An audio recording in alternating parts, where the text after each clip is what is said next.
What is going on, everyone, and welcome back to the channel. I hope you're all doing well. Now, today I'm back on one of my favorite subreddits at the moment, r/TraumatizeThemBack. These are great stories of revenge, where the people involved are put in a pretty terrible position by other horrible people out there. For example, in the first story today, this student is put in a very uncompromising position by her teacher, but she deals with it so well, traumatizing her straight back, and that is the beauty of this subreddit. The justice, the karma is instant and wonderful. So without further ado, sit back, relax, make sure you are subscribed to my channel so you never miss episodes like this in the future.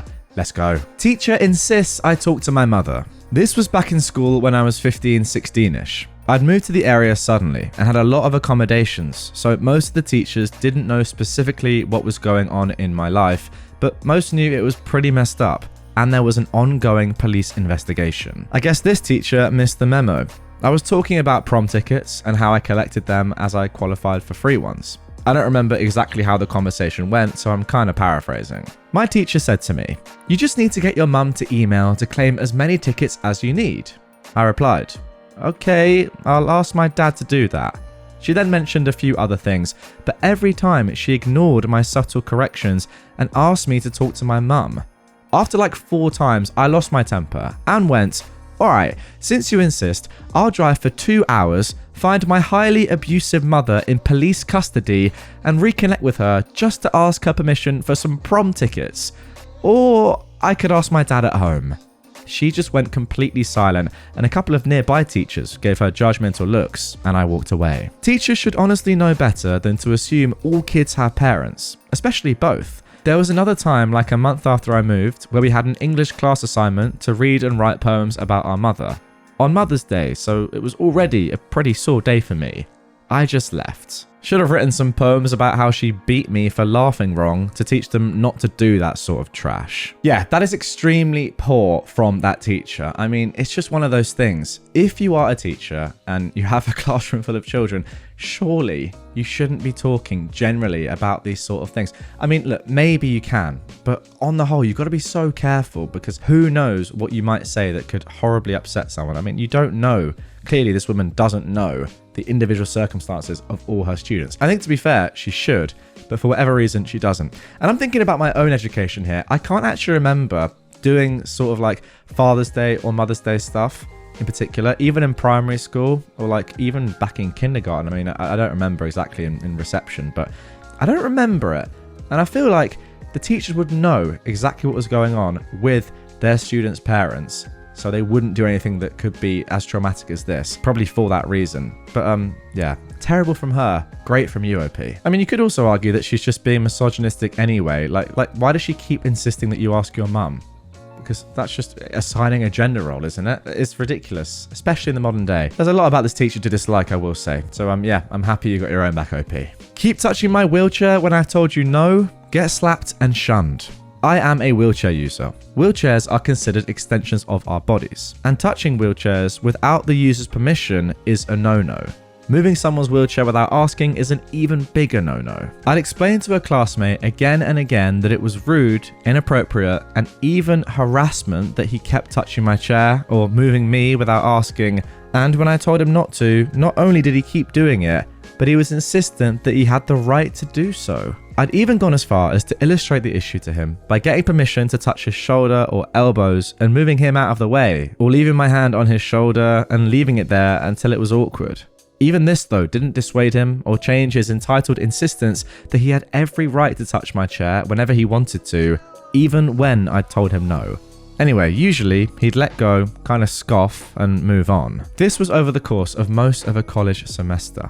It was a voice class at a community college, so there were less than 20 of us. So our professor had witnessed many of these incidents. One day when he touched my chair again and wouldn't move his hand when I politely asked him to stop, he refused to let go, and again insisted that he wasn't doing anything wrong and that he had the right to do so, it wasn't a big deal, etc. By this point I'd had enough. He continued to touch me, my chair, and therefore an extension of my person. So I turned my chair around lightning fast, grabbed his stunned hand hard enough hopefully to bruise it, I've got good upper body and hand grip strength, pulled him down as harshly as I could, and then slapped him in the face as hard. The rest of the class heard the slap and his pained and surprised yelp, and they turned to look at us. He screamed and ran over to the professor to whine that I'd grabbed him and hit him.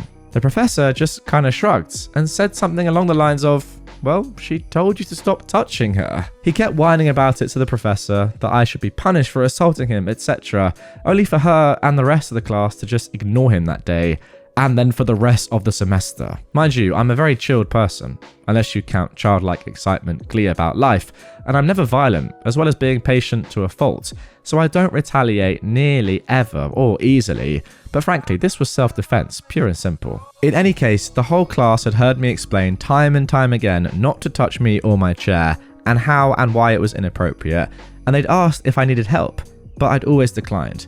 To me personally, it's not that big of a deal if someone who doesn't know better touches my wheelchair. I just explain why it's wrong. But he was so entitled that he had the right to and wouldn't take no for an answer. That was what made that an actual issue. And I've been much more patient than he deserved. He wasn't very bright, but he wasn't disabled or autistic. I'd asked about the autism in a polite way by sharing that I'm autistic. But even if he were, he'd be high functioning enough for his action to be inexcusable. At the end of class that day, I got a lot of high fives and he kept his distance from me, occasionally glancing over at me fearfully. Good prudence, frankly. The last third or so of the semester, nobody wanted to work with him when we paired up in groups of 3 to 4 to work on songs together. People for the most part didn't love working with him before this anyway, but after it became clear that the professor was on my side and not his, it was if he was invisible. Okay, now on the one hand, while I'm happy that the professor was on your side and this kid just got ignored for the rest of the semester, I do have to say, where was your professor before it got to this stage? Like, why are they letting you slap him? Why are they letting it get that far? Like, that should never have been allowed to happen.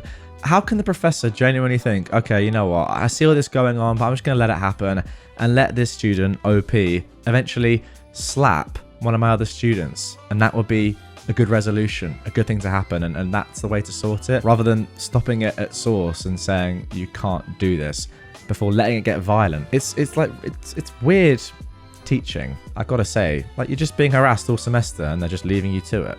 Really odd. Look, don't get me wrong, this guy's clearly a POS, and it's good that he got what he deserved in the end. But my main takeaway is that the professor has to do more here. Joke's on you, he's dead. A little context before I start. 6 years ago, my dad died of terminal brain cancer after 2 years of treatment. I was 9, turning 10 that summer. My mum was absolutely devastated, but she stayed strong for my brothers and me. Also, we live in France, and it's an advanced country, but we live in the backwaters, where there are still a lot of misogynists and homophobes. And just to add a little more intrigue, it's a 5-day bank holiday weekend here in France, and it was nearing the end of the workers' shift. Now, my brothers aren't at home much, and I'm at boarding school, so we didn't need our huge car anymore. My mum sold it and replaced it with a brand new Hyundai electric car. It's a lot smaller than what we're used to, storage-wise, so she wanted to buy a roof box for it. She went into the shop and asked a female worker where she could find one. The woman called over her male co-workers to help my mum out. She asked them what she asked the woman. Could I have a roof box for my car? They stroll over. The leader smirked as he says, "Is it for your husband?"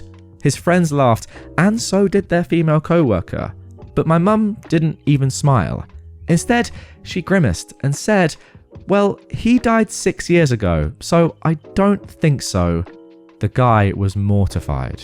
As she told me this story in the car after picking me up from school, I was so proud of her because she was able to make some light of our trauma.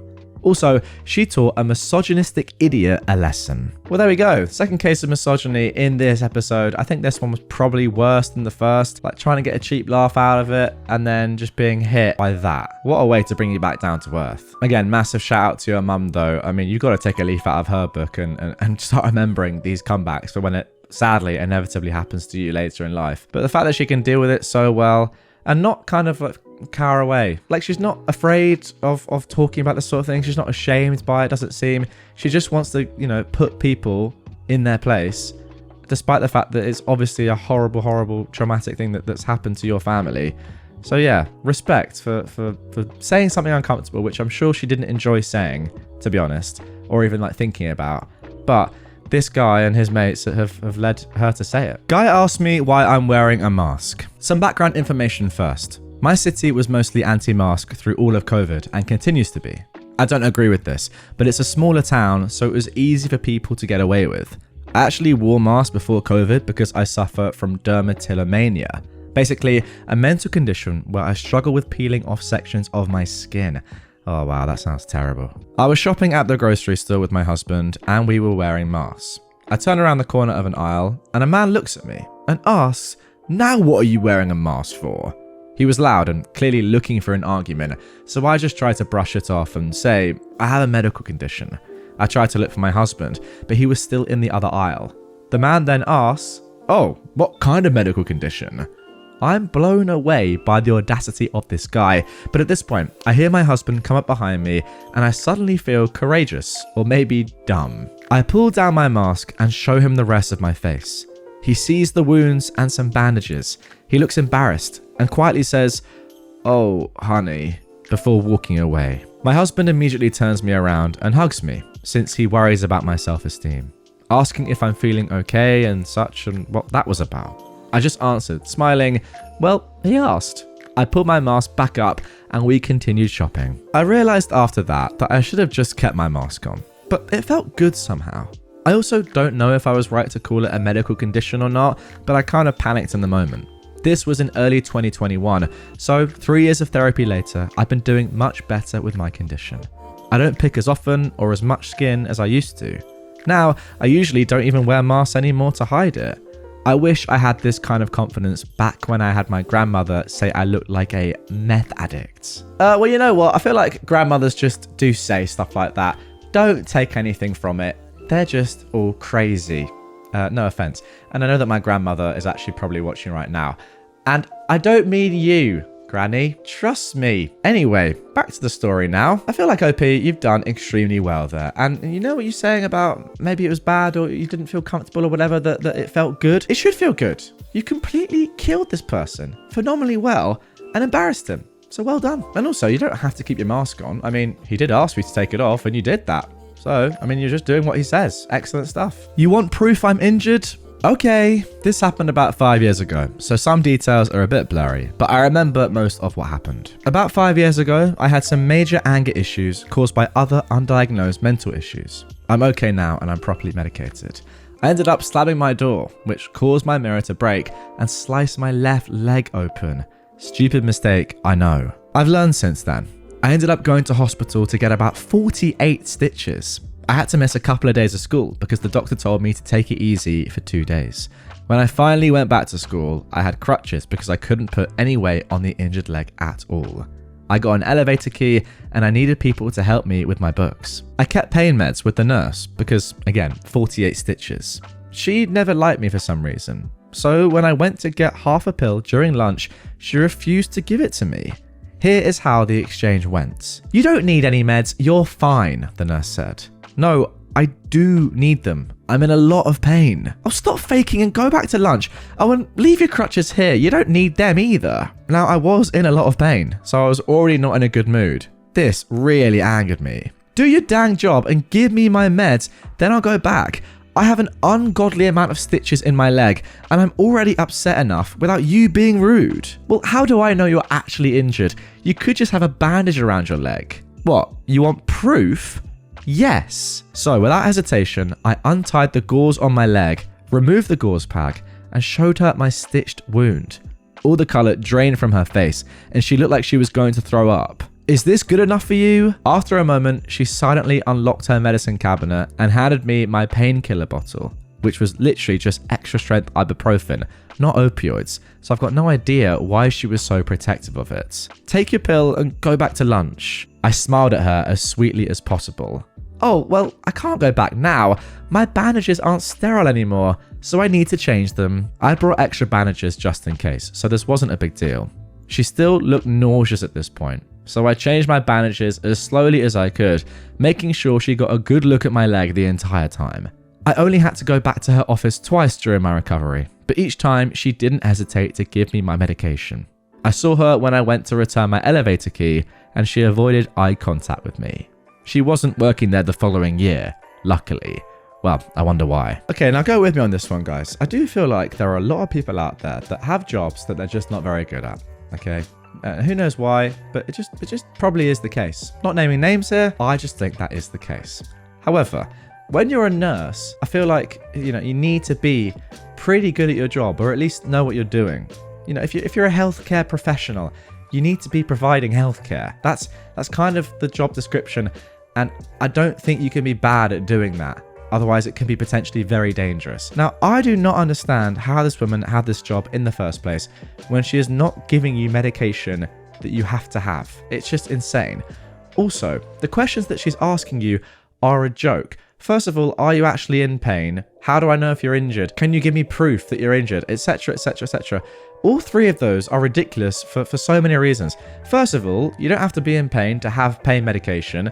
If it's like prescribed to you to take 3 times a day, and you take it 3 times a day and you're never in pain, that's good. That means it's doing what it's supposed to be doing, right? You've been prescribed it for a reason. Secondly, are you actually injured? You could just have a bandage around your leg. Is mental. Surely she's had some form of documentation before she needs proof that you are injured, right? Like, if you go to hospital and you have 48 stitches, your school obviously should know about that. If not, something's gone terribly wrong there in communication. I don't really know why. And then thirdly, saying to somebody, I need to see proof that you have 48 stitches or that you need pain meds is unbelievable, especially when they're coming in on crutches. I mean, look, yeah, some kids do lie about being ill, but I don't think someone would lie to this extent. I mean, maybe they would, but this is just insane. Also, just one final point. Why is she not offering to redress it for you? Well, I'm glad that, I assume she was eventually fired. The fact that she's not working there the following year leads me to believe so. But after clearly realizing that she was horribly wrong there, surely she at least could have said, oh, you know what, I'm sorry, let me do that for you, as in do my job. Not just watch you do it yourself and be nauseous. Also, she shouldn't be nauseous. She's a nurse. She should be used to that sort of stuff. Everything about this woman is just so backwards. Now for our final Traumatize Them Back post of this episode. Don't ask rude and invasive questions and you won't get called out on it. My God, this just happened. I'm still fuming. Some important context. I have a zit the size of Everest tucked in next to the corner of my eye. It's recurring and it will go away soon. It's no big deal, it's just massive. I work reception and a woman came in having made her reservation for the wrong day. No problem, I can at least look up the reservation information. While I'm doing so, she goes, "What happened to your eye?" A lovely question to ask the person trying to help you. I blink and tell her, "It's a pimple." "No way! There's no way that's just a pimple." Then I pull the saying out for the first time. I'm shocked you feel comfortable saying something like that to a total stranger. I have genetic cystic acne. But unbelievably, she doubles down. "Well, my daughter has acne too." I say nothing. "She doesn't really talk to me about it either." I double down. "Well, I don't like to talk about it. It got me made fun of when I was younger." Cue the breathy comments about how I, as well as some guys she's texting, are calling her a POS. If that's what you got from my very calm and decently polite responses, maybe you have some introspection to do. Enjoy your visit, and I hope you think twice before making comments about someone's appearance. Now, fortunately, while the cystic acne is indeed real and genetic, I wasn't ever picked on for it. At least, not until I reached adulthood, for some reason. You know what? I cannot actually believe that this woman has said, I can't believe it. My daughter has acne too, and for some reason, she doesn't like talking about it either. Yet, she's asking a total stranger about her acne. It's just, obviously, she's just so dumb. So dumb. And yes, I agree. You have a lot of introspection to do. But fair play to you, OP, again, for just saying, you know what, I'm not dealing with this. Just because I'm here to help you out, and I'm working reception, you're a customer, whatever. I'm not going to sit here and take that from you. You've got to know that this is just too far. You can't be asking this sort of stuff. And, if you are this woman and you're thinking, why is everyone calling me a POS? It's probably because you are. That is the logical answer to that. Anyway, guys, that is going to do it for this episode. Really hope you enjoyed these 6 stories. Traumatize them back. I think it's a great little subreddit where the people that are doing the traumatizing get instantly hit back. I think that's the difference between Traumatize Them Back and other revenge subreddits and stories. We see instant gratification here, which I love. Some other revenge stories can be a little bit longer. They can be, maybe sometimes more impactful and crazy revenge down the line. But sometimes you just want that instant hit of karma. And that is what you get here. And that is why I love it.